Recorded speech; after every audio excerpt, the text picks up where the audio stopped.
Well, here it is, my video on the super cute but quick tiny toy jailbreak Camaro. So I'm starting this review off from a different angle than I usually do, which is all the way in first person mode, and that's really because I feel like this thing was meant to be driven in first person. Because when you're driving in this small of a car, this close to the ground, you seriously feel like you're flying through the city.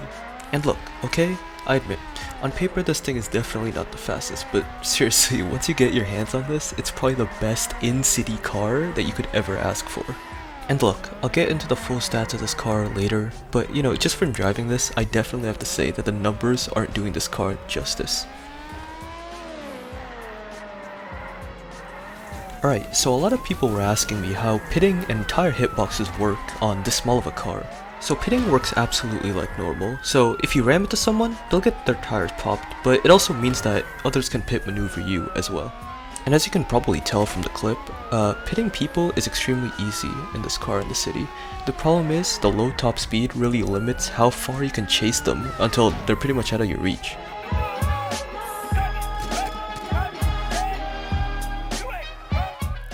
Also, just a small kind of funny thing, you can pick up arrested people in the back of your car before they get teleported back to the jail. Another bonus for being so small is that it's a bit more difficult to shoot at the tires, and it's also small enough to fit inside of some stores. Also, some people were asking on if this car could fit inside of the back of a pickup truck, like a Cybertruck or a monster truck, and it can, but sadly this car just slides out when you're trying to drive.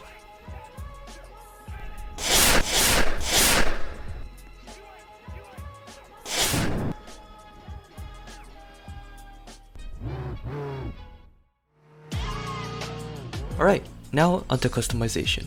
So, well, since this toy car is practically just a scaled down Camaro, there's not much to talk about customization.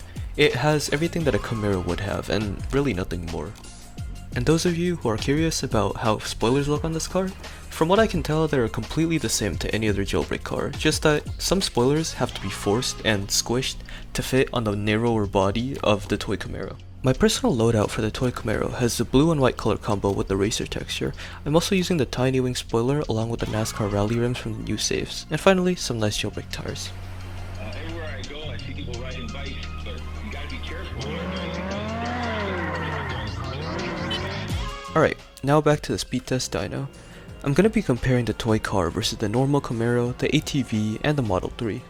The toy car here has the most consistently high acceleration among the four, and it quickly rockets to 118 miles an hour without having a spoiler boost enabled. Next up, the Camaro here just performs like the Camaro normally does. It has a below average acceleration, but the top speed caps out at a slightly higher 133 miles an hour.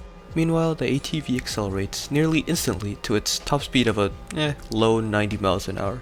Last but not least, the Model 3 accelerates decently to its highest top speed of 136 miles an hour.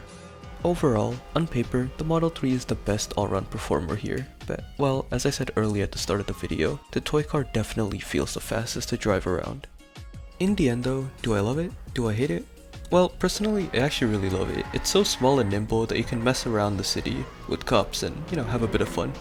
Is it practical for grinding in any way though? Hell no.